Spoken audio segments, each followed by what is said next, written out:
अच्छा, बिस्मिल्लाहिर्रहमानिर्रहीम।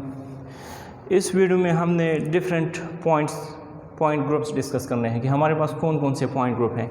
तो ये एक लिस्ट है जो हमें this is the list that shows the different point group. उनमें से पहला फर्स्ट है C1 पॉइंट ग्रुप। तो इस पॉइंट ग्रुप में कौन से मालिक्यूल होंगे जो अनसिमेट्रिकल मालिक्यूल हैं, यानी E के अलावा इसमें कोई भी सिमेट्री एलिमेंट्स नहीं होगा, तो ऐसे तमाम मालिक्यूल्स उसका पॉइंट ग्रुप हो जाएगा C1। फॉर एग्जांपल्स ये मालिक्यूल्स, अब इसमें कोई भी सिमेट्री एलिमेंट्स नहीं है, जिसमें से मीथेन के 3 हाइड्रोजन को हमने डिफरेंट एटम से रिप्लेस कर दिया है ना, CH, Cl, Br और F। तो इसमें E के अलावा कोई भी सिमेट्री एलिमेंट्स नहीं है। So this is unsymmetrical molecule. तो जितने भी अनसिमेट्रिकल मालिक्यूल्स होते हैं वो उनका पॉइंट ग्रुप होगा C1। CS पॉइंट ग्रुप, ऐसे मालिक्यूल जिनमें से एक सिमेट्री एलिमेंट्स होगा आइडेंटिटी E और एक प्लेन होगा।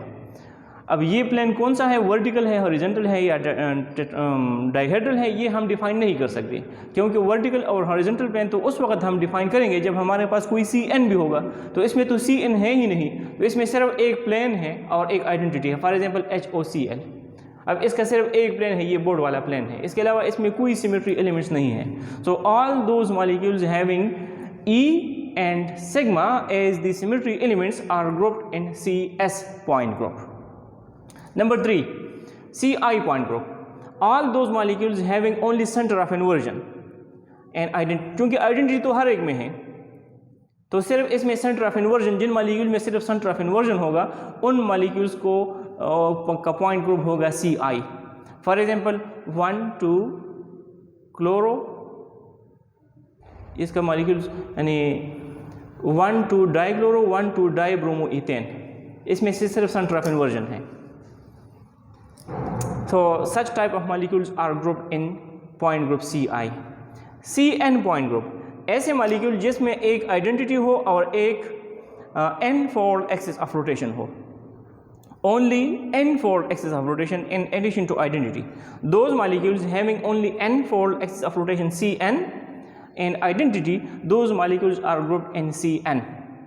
फॉर एग्जांपल अगर हम हाइड्रोजन पेरोक्साइड ले लें तो इसमें सिर्फ एक C2 है। ये हाइड्रोजन पेरोक्साइड का स्ट्रक्चर है, इसमें से ऑक्सीजन और ऑक्सीजन ये बोर्ड के प्लेन में है और ये Hb बोर्ड के प्लेन में है और ये वाला इससे बाहर है इस तरफ। तो इसमें दरमियान में से, यानी इसको हम ऐसे भी लिख सकते हैं, ये सिमेट्री एलिमेंट्स में ये मालिक्यूल हमने डिस्कस नहीं किया था। फॉर एग्जांपल ऐसा भी लिख सकते हैं ना, ये एक ऑक्सीजन इसको एक डॉट से रिप्रेजेंट करते हैं और एक जो बैक साइड है वो सर्कल से रिप्रेजेंट करते हैं। तो जो एक ऑक्सीजन का हाइड्रोजन इस डायरेक्शन में है और दूसरे का यहाँ पर है, तो दोनों हाइड्रोजन एक दूसरे के साथ 90 के एंगल पर है ना, तो यहाँ से एक C2 इसमें बन जाता है ना। तो इसलिए इसका पॉइंट ग्रुप हो जाएगा C2, यानी इसमें C2 2-fold axis of rotation है। तो ऐसे मॉलिक्यूल जिसमें सिर्फ n-fold एक्सिस ऑफ रोटेशन होगा उनका पॉइंट ग्रुप Cn होगा, और इसमें Cn की वैल्यू 2 है, therefore C2 point group. CnV point group, molecules having identity n-fold axis of rotations and vertical plane. Vertical plane क्या है, this is the plane containing the principal axis. So all those molecules are group in CnV। For example water के लिए तो इसका point group क्या हो जाएगा, C2V, क्योंकि इसमें n-fold एक्सिस ऑफ रोटेशन वो 2 है, 2-fold एक्सिस ऑफ रोटेशन। इसी तरह अगर हम एमोनिया देखते हैं NH3, इसका C3 है इसमें और वर्टिकल प्लेन्स है इसमें, तो इसका पॉइंट ग्रुप क्या हो जाएगा, C3V। So CnV point group, molecules having identity n-fold axis of rotations and vertical planes, those molecules are grouped in CnV point group। Then CnH, molecules having E n-fold axis of rotation and horizontal plane। अब अगर इस case में ऐसे molecule में अगर vertical plane भी होगा तो वो हमने डिसाइड करना होगा हॉरिजॉन्टल प्लेन की बेस पर, यानी वर्टिकल प्लेन हो भी सकता है या नहीं भी हो सकता है, लेकिन वर्टिकल प्लेन को हम वो ज़रूरी नहीं है, क्योंकि अगर हॉरिजॉन्टल प्लेन है तो वहाँ पर हमने डिसाइड करना है उसका CnH हो जाएगा। अब ये फॉर एग्जांपल ये मॉलिक्यूल्स हैं इथेन, ट्रांस 1,2 डाइक्लोरो इथेन, तो इसमें एक C2 है वो इस मार्कर के डायरेक्शन में है, ऐसे हम रोटेट कर सकते हैं, ये हम डिटेल में डिस्कस कर चुके हैं। और एक इसमें प्लेन है, बोर्ड वाला प्लेन है, तो ये C2 this is perpendicular to plane of the molecule to the sigma. So यानी इसमें ये लिखना है सिग्मा H या सिग्मा परपेंडिकुलर टू CN, और इसको कहते हैं सिग्मा H। यानी molecules having E n-fold axis of rotation and a plane of symmetry perpendicular to n-fold axis of rotations या principal axis, those molecules are grouped in C and H। और उसकी example है BF, ये molecule C2H। फिर है DN point group, molecules having E n-fold axis of rotation and a C2 perpendicular to this CN। यानी इसमें एक E है और एक n-fold axis of rotation है। अब ये n कुछ भी हो सकता है, यानी 2, 3, 4 एंड सो ऑन, और इसके अलावा एक C2 भी होना चाहिए और वो C2 इस CN के परपेंडिकुलर होगा। तो ऐसे मॉलिक्यूल्स का पॉइंट ग्रुप हो जाएगा DN, और उसकी एग्जांपल है ये मॉलिक्यूल है ना RuEN3, इथाइलिन डाइएमाइन और रोथीन, ये इसका स्ट्रक्चर है ना, इसमें से ये सर्कल ये इथाइलिन शो करते हैं CH2। तो अब इसमें एक C3 है यहाँ परपेंडिकुलर का, हम देख लेते हैं, ऐसे रोटेट कर सकते हैं, ये C3 हो जाएगा। और एक यहाँ से बोर्ड के प्लेन में एक C2 है, यानी ये N जो बाहर की तरफ है, ये N बाहर की तरफ है। अगर इसको हम ऐसे फ्लिप कर लेते हैं तो ये बैक साइड में चले जाएंगे और जो बैक साइड है वो बाहर आ जाएंगे। तो इस तरह यहाँ से एक C2 पॉसिबल है, और ये C2 इस C3 के परपेंडिकुलर है, और इसके अलावा इसमें कोई और सिमेट्री एलिमेंट नहीं है। तो ऐसे मॉलिक्यूल जिसमें एक C3 होगा और उस C3 का परपेंडिकुलर एक C2 होगा, तो ऐसे मॉलिक्यूल DN पॉइंट ग्रुप में। तो इसका पॉइंट ग्रुप क्या हो जाएगा CD3, क्योंकि इसका प्रिंसिपल एक्सिस C3 है और इस C3 का परपेंडिकुलर C2 है, तो D3 point group. D point group ऐसे मॉलिक्यूल जिसमेम आइडेंटिटी हो, n-fold एक्सिस ऑफ रोटेशन हो और एक C2 perpendicular to this n-fold axis of rotation और वर्टिकल प्लेन या डायहेड्रल प्लेन। डायहेड्रल प्लेन ये चूंकि वर्टिकल प्लेन की एक टाइप है, तो चाहे इसको वर्टिकल प्लेन कहते हैं या डायहेड्रल प्लेन कहते हैं। तो ऐसे molecule they are grouped in D and D point group. For example ये मॉलिक्यूल्स, इसका D3D हो जाएगा। इसमें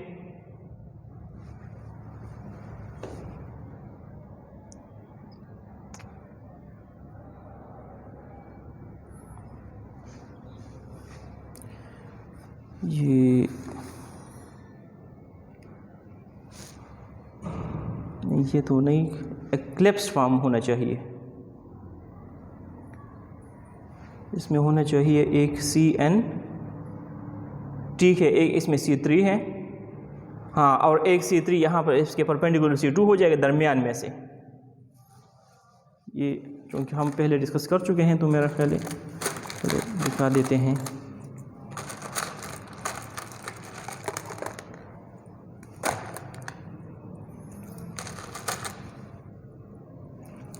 कंफर्म कर लेते हैं कि इसमें है या नहीं है। यानी एक होना चाहिए C3 और इस C3 का परपेंडिकुलर ये स्ट्रक्चर हो जाएगा ना। जब ऐसे रोटेट कर लेते हैं तो एक ये हो जाएगा, एक कन्फिगुरेशंस इंडिस्टिंग्विशेबल, दूसरा हो जाएगा और ये तीसरा हो जाएगा। तो एक तो C3 है इस अलोंग द कार्बन बॉन्ड, और एक यहाँ से इसमें C2 है। यहाँ से अगर हम ऐसे रोटेट, देखिए ये हाइड्रोजन ऊपर है जो कैमरे की तरफ कार्बन है, और जो बैक साइड के इसका हाइड्रोजन नीचे है। अब यहाँ से अगर हम इसको रोटेट कर लेते हैं इस मार्कर के डायरेक्शन में, तो क्या हो जाएगा, ऐसा हो जाएगा। तो यही कैमरे वाले कार्बन के हाइड्रोजन जो पहले बैक साइड पे था अब फ्रंट पे आ गया है, उसका हाइड्रोजन ऊपर है, तो ये दोनों कन्फिगुरेशन इनडिस्टिंग्विशेबल है। तो यहाँ से C3 था और यहाँ से C2 है, तो ये दोनों परपेंडिकुलर हो गए, C3 और C2 परपेंडिकुलर टू C3, और यहाँ से एक प्लेन है, यानी यहाँ से हम इसको कट कर सकते हैं, इस प्लेन से हम इसको काट सकते हैं ना, रिफ्लेक्ट कर सकते हैं। अब इसी प्लेन में वो C3 भी है, तो ये वर्टिकल प्लेन है। सो इसका मतलब इस मॉलिक्यूल में एक C3 है और उस C3 का परपेंडिकुलर C2 है और एक वर्टिकल प्लेन है या डायहेड्रल प्लेन है। So such type of molecules are grouped in D and D point group. And D and H point group, molecules having identity n-fold axis of rotations, a C2 perpendicular to this CN and horizontal plane. For example BF3. BF3 में यहाँ से C3 है board के perpendicular, और इसमें vertical plane भी है और हॉरिजॉन्टल प्लेन भी है, लेकिन पहले हमने हॉरिजॉन्टल प्लेन देखने हैं। अगर हॉरिजॉन्टल प्लेन है तो हम डिसाइड करेंगे, अगर हॉरिजॉन्टल प्लेन नहीं है तो फिर इस ग्रुप की तरफ आएंगे। तो इसमें चूंकि हॉरिजॉन्टल प्लेन है तो इसलिए इस हॉरिजॉन्टल प्लेन के बेस पर इसका पॉइंट ग्रुप डिसाइड करेंगे। और यहाँ से इसमें एक C2 यहाँ से भी है, इधर से भी है और इधर, तो C2 परपेंडिकुलर टू C3 और हॉरिजॉन्टल प्लेन, तो इसका पॉइंट ग्रुप हो जाएगा D3H। और 10 नंबर C अल्फा V,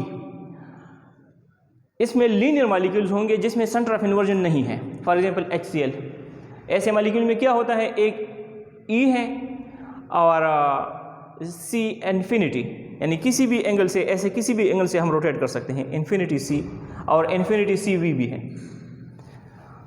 और सेंटर ऑफ इन्वर्जन नहीं है। So linear molecules with no centre of inversion they are group in C alpha V, और लीनियर मॉलिक्यूल जिसमें सेंटर ऑफ इन्वर्जन होगा वो हो जाएगा D अल्फा H में।